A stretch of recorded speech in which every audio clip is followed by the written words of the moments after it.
نحمدہ ونصلی ونسلم علی رسولہ الکریم اما بعد۔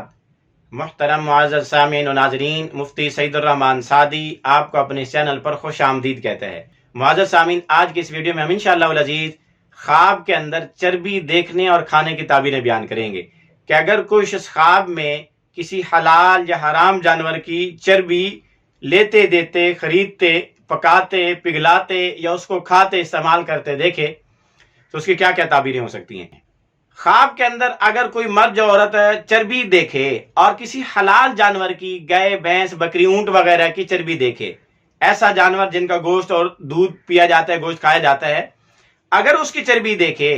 تو اس کی ایک تعبیر یہ ہے کہ خواب دیکھنے والے کو روزی رزق ملے گی، سدا بہار رزق ملے گا، ایسا روزگار میسر آئے گا جو کبھی بند اور ختم ہونے والا نہیں ہوگا۔ اسی طرح اس کی ایک تعبیر یہ بھی ہے کہ خواب دیکھنے والے کو لباس ملے گا، کرتا ملے گا، کوئی جوڑا ملے گا۔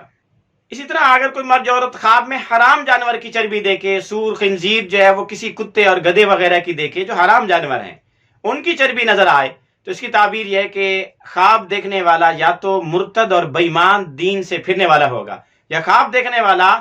تمام گناہوں کے اندر ملوث ہو جانے والا ہوگا، گناہ سے باز نہ آنے والا ہوگا۔ اسی طرح خواب دیکھنے والے کو حرام مال مل سکتا ہے۔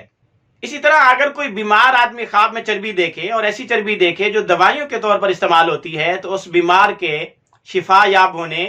اور ضرورت پڑنے پر چربی کے استعمال کرنے کی علامت و نشانی بھی ہے۔ اسی طرح اگر کوئی آدمی خواب میں چربی دیکھے تو اس کی ایک تعبیر یہ بھی ہے کہ خواب دیکھنے والے کو خوشیاں ملیں گی، راحت و سکون ملے گا، مال و دولت ملے گی اور تمام بیماریوں سے شفا ملے گی۔